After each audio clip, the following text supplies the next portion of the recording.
Que toutes les années avec mon frère se seraient envolées comme par enchantement. Oui?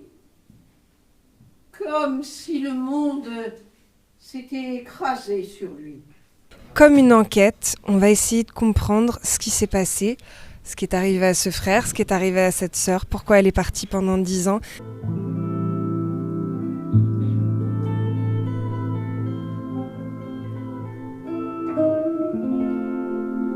Et petit à petit, la vérité va remonter et émerger. Nous sommes encore des enfants. Et ça aide d'être encore des enfants. À se dire c'est lui et c'est moi. Et c'est seulement ça. Je t'assure, je vais y arriver à m'en sortir.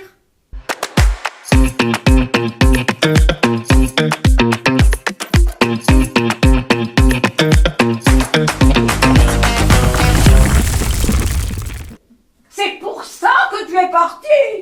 Mais qu'est-ce que... Ça monte. Ça monte. Ça monte fort.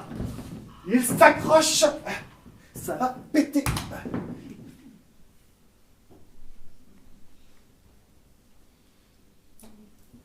C'est rien du tout. Elle te l'a dit, elle fait semblant, toujours. Attitude, rectitude. J'essaie de comprendre ce qui lui a pris. Et vois-tu, je sais qu'il m'a laissé. Comme une vieille épave et rien d'autre.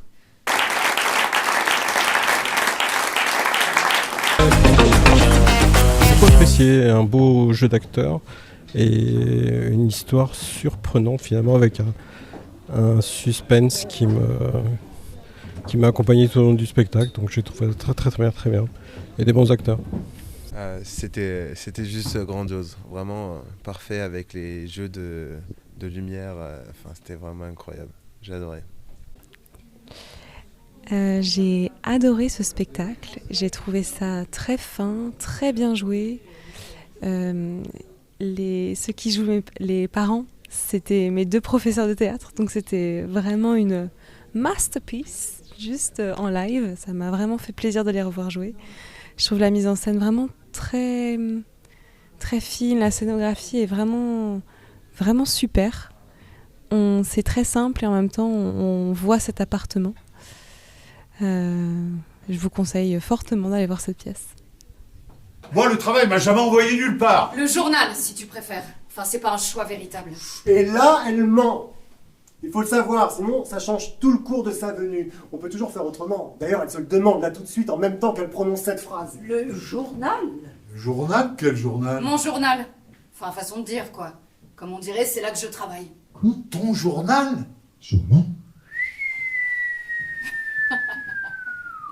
Propriétaire d'un journal, toi?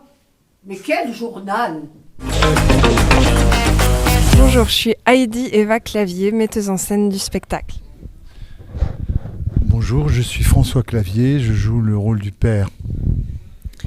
Moi, je suis Coco Felgérol et je joue le rôle de la mère. Je suis Roxane Brunet et je suis l'assistante et la collaboratrice artistique de la metteuse en scène. Marie-Pierre Catineau et je joue le rôle de l'autrice. Je m'appelle Marion Trémontel et je joue le rôle de Iris. Je suis Valérian Béarbonnet, je suis comédien et musicien sur la pièce qui s'appelle Dans ses yeux. Tu joues le rôle du... Frère, mort, fantôme. Pas assez. Pas comme il l'aurait voulu. Et ton frère, il savait quelque chose? Il n'a rien dit, évidemment. Pourquoi évidemment? Ton frère, il me manque. Tu m'as pas répondu.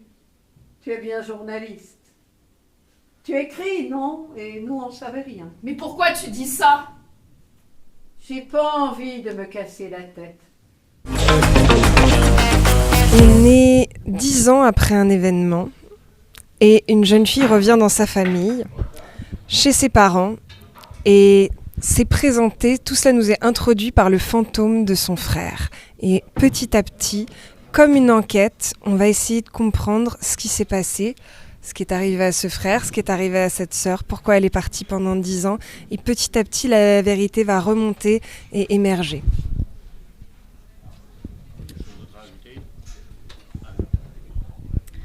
Et c'est une histoire de transgénération aussi. C'est comment on se parle et on arrête de se parler et on retrouve la parole entre plusieurs générations, les parents, les enfants et les présents, les absents.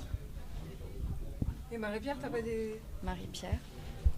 Et c'était pour moi mettre au centre tout ce qui est social en fait, tout ce dont on parle plus tellement au théâtre. En fait, c'est le milieu ouvrier et comment on le perçoit aujourd'hui et s'il existe encore. C'est marrant que tu dis ça parce qu'aujourd'hui, je l'ai entendu particulièrement. J'ai su, hein. Qu'est-ce que tu crois? Que je suis insensible? Que toutes les années avec mon frère se seraient envolées comme par enchantement? Oui? Comme si le monde s'était écrasé sur lui. Comme tu n'étais plus là, nous on a cru que tu lui manquais. Tu lui as manqué? Non, il t'a manqué, non? Mais toutes les semaines où je suis restée dans l'appartement avec vous, tu t'en souviens? C'est dur, c'est parce que j'aimais le texte, parce que quelque chose m'apparaissait de vrai dans cette parole-là, que je pense qu'il y a beaucoup de non-dits qui peuvent tuer, que le silence peut tuer, que le silence peut écraser, que la parole peut réparer, pas tout, mais des choses, que on peut rêver, qu'on peut vivre avec des fantômes, mais qu'on peut faire la paix avec eux, et que c'est beau de faire la paix avec des fantômes. Voilà.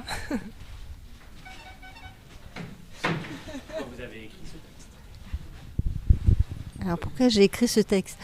Ce qui m'a intéressé, c'est ce qu'il y a derrière les choses. Moi, c'est l'humour noir qu'on peut mettre dans des textes aussi, et tout ce qu'on ne voit pas ou tout ce qui n'est pas dit et qui peut être joué.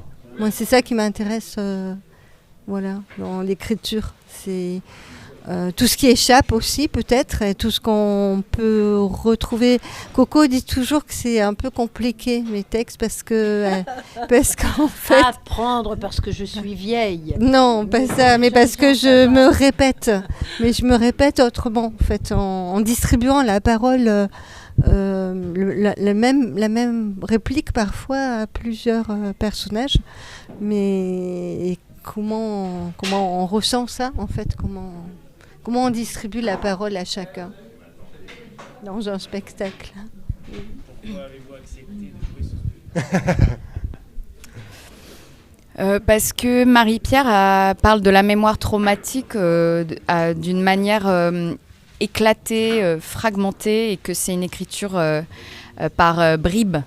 Et la reconstitution, elle est tellement passionnante à la lecture que je me suis demandé ce qu'on arriverait à en faire au plateau avec Heidi Eva, que je retrouvais dans son envie de mettre en scène, quoi.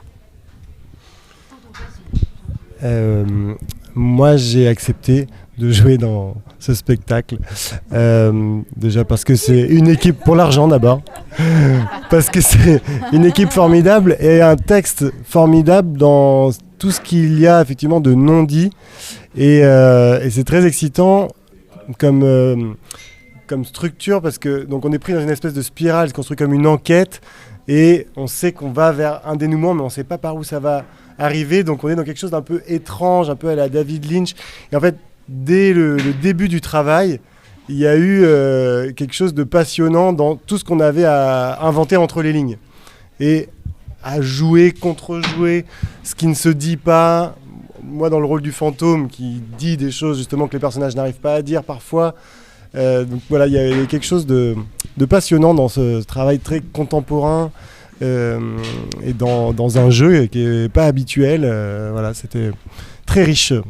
Et c'est toujours très riche d'ailleurs. C'est à chaque fois de plus en plus riche d'ailleurs, je trouve. Moi, ce qui m'a beaucoup intéressé, c'est d'avoir comme réserve d'imaginaire ce qui est le propre un peu de l'écriture de Marie-Pierre, qui se passionne pour le théâtre antique, on va dire, les légendes antiques. On peut dire qu'on part d'Homère presque, hein. Et cette épaisseur que ça confère à notre imaginaire. Parce que là, par exemple, c'est une figure cachée aussi d'une ouvrière. Parce que je crois vraiment très, très fort que dans toute personne simple, il y a l'épaisseur d'une personne, d'un possible extraordinaire, et que le social les a déterminés à être ça. On est princesse ou on est ouvrière, mais en chaque être, il y a du miracle. Voilà. Donc ça, j'adore ça dans l'écriture de Marie-Pierre Cattineau. Non, je ne vais pas faire du pléonasme. Je vais juste citer mon maître Antoine Vitesse qui disait à propos de Tchekhov qu'il fallait toujours rechercher les grandes figures mythologiques cachées derrière les personnages de Tchekhov. Là, c'est pareil, quoi. Derrière ces personnages, il y a des grandes figures mythologiques. Et la question de la trahison, par exemple, qui est tellement ancrée dans le théâtre antique, on la retrouve là, dans cette pièce, de manière magistrale. Et ça m'a passionné. Voilà. En me voyant là balancer mon corps dans l'espace, on pourrait croire que tout s'est arrêté. Mais moi, je continue à imaginer que toi et moi, nous sommes encore des enfants. Et ça aide d'être encore des enfants. À se dire c'est lui et c'est moi. Et c'est seulement ça. Je t'assure, je vais y arriver à m'en sortir. Pour nous deux. Pour qu'on se tende encore la main une fois. Et qu'on échange des sourires. Ils étaient si beaux ces sourires-là. Nos sourires d'enfants. Je pars lundi au Luxembourg, à l'abbaye de Neumünster, pour répéter le prochain projet que je mets en scène et qui s'intitulera À nager contre enquête. Puis nous serons avec Marion au Festival d'Avignon, au Train Bleu, à la Maïf, à 14h05, pour présenter Romance. Voilà. Que Marie-Pierre édite, car elle a une vie d'autrice et une vie d'éditrice. Moi, je tourne en ce moment avec ma compagnie qui s'appelle Les Mauvais Élèves. On tourne Les Amoureux de Shakespeare, Les Amoureux de Molière, Les Grands Rôles et le dernier, Cabaret Mythique, qui sera à Avignon cet été, au Petit Louvre, à 13h45. Et le soir, à 21h, dans Olympe de Justine Henneman. Voilà, à Avignon. À la Scala. Et donc Avignon, comme Heidi Eva Clavier, au Théâtre du Train Bleu en Hors-les-Murs, à la Maïf, nous reprenons Romance du 4 au 25 juillet. De Catherine Benham. Eh bien moi, je répète en ce moment un spectacle qui s'appelle Orgueilleuse et qui sera joué au Théâtre National de Nice en novembre. Moi, je poursuis pour la 15e année une tournée du discours de la servitude volontaire d'Étienne de la Boétie. Prochaine date, le 22 mai à 10h du matin à l'Amphi-Richelieu de la Sorbonne. Je vais rejouer Les Moments doux, un spectacle d'Élise Châteauret et Thomas Pondevie, avec lesquels je vais ensuite répéter un nouveau spectacle qui s'appellera Nos corps désirants, sur le désir, et qui sera créé à la Comédie de Saint-Étienne début octobre. Voilà. Nous, qu'est-ce qu'on sait? Tu sais quelque chose, toi? Non, tu vois, nous, on a l'air cons tous les deux, on sait pas. Pas tant que ça, quand même. Con? Tu dis con? Alors t'es... assis-toi. Non, pas là, s'il te plaît. Elle dit ça assez durement. Aucun. Je n'ai aucun conseil à donner. Je pense que l'écriture, en tout cas, c'est une histoire personnelle, avec soi. Bon, je plaisante quand je dis il n'y en a aucun, mais enfin, moi j'avais un maître qui était Michel Azama, donc il m'a appris à écrire, à réécrire, surtout à lire le théâtre antique, à revisiter les pièces aussi. Voilà, je trouve que revisiter le théâtre, c'est toujours très bien. Ces temps difficiles pour la culture, mon conseil, ne restez pas seul. travailler en équipe. C'est quand même quelque chose de précieux qui permet d'aller, d'ailleurs je crois on dit, tout seul on va plus vite, mais pas sûr d'ailleurs, et à plusieurs on va plus loin, oui voilà, c'est un truc comme ça. Bon, et là c'est particulièrement vrai en ce moment, voilà. Moi, je dirais une chose, c'est on vous dira toujours qu'il y a 1000 raisons d'arrêter, des raisons parfois économiques, des raisons, comme tu dis, de solitude, parce que des fois on n'a pas trouvé son groupe. Moi, je dirais toujours poursuivre. Ne laissez jamais personne vous dire que votre rêve s'arrête, quoi. Il faut que ça tout faire pour que ça dure, que ça se réinvente et que vivre, c'est déjà un art, et voilà, faire de sa vie un art, que ce soit sur le plateau ou de façon générale. Et moi, je dirais qu'il faut être, pour reprendre une chanson de Charles Trenet, fidèle, fidèle, je suis resté fidèle à des choses sans importance pour vous. Voilà. Fidélité. Moi, ils ont tout dit ce qui était essentiel. Moi, je vais faire un constat simplement.